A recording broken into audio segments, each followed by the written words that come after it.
इस वक्त हम आज़ाद जम्मू और कश्मीर के वज़ीर-ए-आज़म राजा फैसल मुमताज़ हुसैन राठौर साहब के पास मौजूद हैं और उनसे हम बात करते हैं कि जो गुज़श्ता सवा माह के दौरान पाकिस्तान पीपल्स पार्टी की जो कारकर्दगी रही है उस सिलसिले में वो क्या कहना चाहेंगे, और इसी तरह से आज़ाद जम्मू और कश्मीर में जो मुख्तलिफ़ सियासी जमातें हैं उनके साथ इलेक्शन के हवाले से, बिलखुसूस इलेक्शन कमिश्नर की तकर्रुरी के हवाले से इनकी क्या तैयारियां हैं। वज़ीर-ए-आज़म साहब, सबसे पहले आपको मुबारक कि जो सियासी जमूद यहाँ पे गुज़श्ता 2.5 साल से कायम था उसको तोड़ने का जो सबसे बड़ा क्रेडिट वो पाकिस्तान पीपल्स पार्टी और आपकी गवर्नमेंट को जाता है। तो ये बताइएगा कि अब अगरच एक सियासी हुकूमत यहाँ पे कायम है, वज़ीर आज़म और वज़ीर आज़म सेक्रेटेरिएट के दरवाज़े खुले हैं, तो इसके बावजूद अवामी एक्शन कमेटी की तरफ से जो मुख्तलिफ उनके रहनुमाओं के बयानात आ रहे हैं, तो इस बारे में ज़रा बताइएगा। बहुत शुक्रिया मीर साहब। सबसे पहले तो यकीनन हमारे लिए ये एक बड़ा चैलेंज था कि पाकिस्तान पीपल्स पार्टी को ये हुकूमत एक ऐसे माहौल में मिली जब रियासत के अंदर एक तरह से सियासत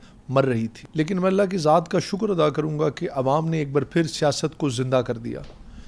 वो बेएतमादी जो एक कहीं न कहीं सियासी निज़ाम के अंदर फल फूल रही थी, वो नुमाइंदगान जो अवाम की वोट की पर्ची से असम्बलियों के अंदर आते हैं, अवाम के मसाइल हल करते हैं, अवाम की आवाज़ बनते हैं, उनके बजाय लोगों ने सड़कों पर आकर अपने मसाइल और उसके फ़ैसले करने और करवाने शुरू कर दिए थे। ऐसी बेयकीनी की कैफियत में दोबारा से सियासत का बहाल हो जाना, ये मैं समझ रहा हूँ कि ये अल्लाह के फजल के बाद पीपल्स पार्टी को एक क्रेडिट मिला और हमने भरपूर ये कोशिश की कि जो हमें ये ज़िम्मेदारी सौंपी गई, हम 24 में से 18 घंटे आवाम के दरमियान में रहे, उनके मसाइल और मामलात को हल करने के लिए हमने कोई भी ताख़ीज़ नहीं की, पब्लिक में मोबिलाइजेशन की, लोगों के दरमियान गए, सेक्रेटेरिएट के, वज़ीर-ए-आज़म हाउस के दफ्तरों के दरवाजे खोल दिए, आवाम से राब्ते को बहाल किया। और ये सिर्फ पीपल्स पार्टी के लिए नहीं बल्कि पूरे सियासी निज़ाम के लिए मैं समझता हूँ कि ये बेइंतहा ज़रूरी था। और आज आपको रियासत के अंदर फिर से एक सियासत दोबारा से बहाल होती नज़र आ रही है, और वो मसाइल जो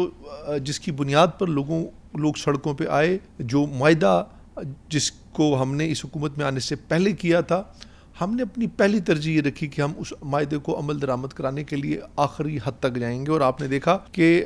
ये मुआहदा 4 अक्टूबर को हुआ, लेकिन हुकूमत जब 17 नवंबर को आई तो हुकूमत ने पहले दिन से आते साथ ही इस पे अमल दरामद का आगाज़ शुरू कर दी। और ये जितने नकात आज जिसका जिक्र हमने अभी आपके सामने किया भी था, ये तमाम इस 1 से 1.5 माह के अरसे में अमल दरामद हुए हैं। और फिर यकीनन कुछ चीज़ें प्रोसेस का हिस्सा हैं, कुछ पे इम्प्लीमेंटेशन हो रही है, कुछ वफाकी हुकूमत ने करने हैं,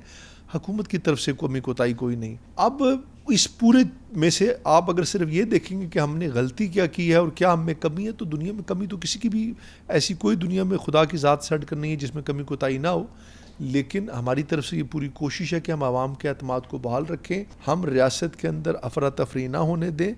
और हर चीज़ को ये कोशिश कर रहे हैं कि बातचीत के ज़रिए हल किया जाए। और जो ये 38 नकात थे जिस पर ये मुआहदा किया गया था, ये तमाम नकात जो हैं हमने इस पर आज मीडिया के साथ बैठकर उनको ब्रीफ भी किया और उनके नोटिफिकेशन भी मुहैया किए और तमाम मालूमात भी शेयर की, ताकि लोगों को असल हकायक और चीज़ें उनके सामने रहे। और हमने पूरी जिम्मेदारी का सबूत देते हुए ये भी आज तक कोशिश की है कि 1.5 माह के अरसे में कोई भी हुकूमत की तरफ से गैर जिम्मेदाराना बयान सामने ना आए, कोई भी बात ऐसी ना आए जिससे किसी की दिल आज़ारी हो, बल्कि एक मुस्बत और बेहतर रवैया हमारी तरफ से सामने आता रहा है। आज चीज़ें बेहतरी की तरफ आ रही हैं, लेकिन इसके बावजूद अगर वो एक टकराव की कैफियत पैदा की जाए तो मैं समझता हूँ इससे रियासत का नुकसान है। सर, ये बताइएगा कि जिस तरह आपने खुद कहा है कि जो मुआहदा हुआ था उस वक्त ये हुकूमत और आप उसमें मरकज़ी किरदार रहे थे हुकूमत की तरफ से, तो 75% पे इम्प्लीमेंटेशन हो चुकी है, लेकिन इसके बावजूद भी वो अगर टकराव की पॉलिसी इख्तियार करने पे तुले हुए हैं, तो बतौर वज़ीर आज़म और दीगर सियासी जमातों के साथ मिल के आपका क्या लाहे अमल होगा? देखिए, हम तो किसी भी सूरत में टकराव के हक़ में नहीं। हम ये चाहते हैं कि रियासत उनकी अपनी है, ये रियासत हमारी है,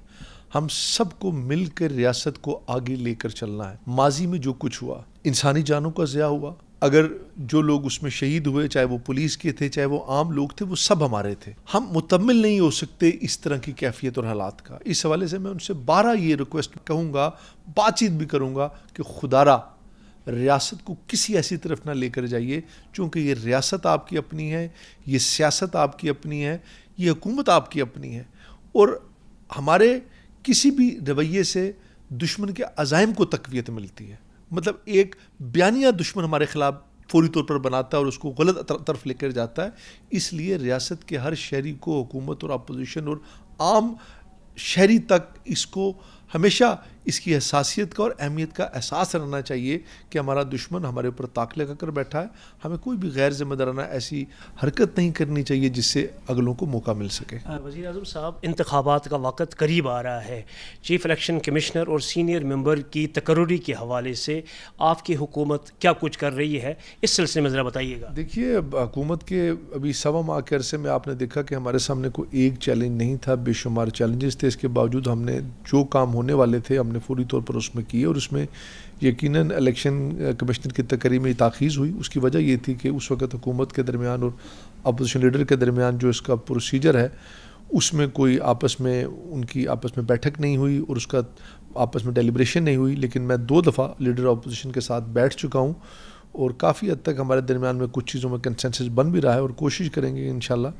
اسی ماہ اس کا تقرر بھی ہو جائے گا. جس طرح آپ نے سنا کہ وزیر اعظم آزاد حکومت ریاست جموں و کشمیر نے واضح طور پہ کہا کہ موجودہ حکومت کسی بھی ٹکراؤ کی پالیسی کو اختیار نہیں کرے گی. آزاد جموں و کشمیر کی تعمیر و ترقی کے لیے وہ دیگر سیاسی جماعتوں کے ساتھ ساتھ عوامی ایکشن کمیٹی کے عہدیداران، ان کے جو کور ممبران ہیں، ان کے ساتھ بھی بات کریں گے. تاہم انہوں نے یہ بھی واضح کر دیا ہے کہ سیاسی جماعتیں اور موجودہ حکومت اس سلسلے میں بھی اقدامات اٹھا رہی ہے کہ آزاد جموں و کشمیر کا الیکشن کمیشن مکمل ہو کے بروقت انتخابات بھی کرائے جائیں.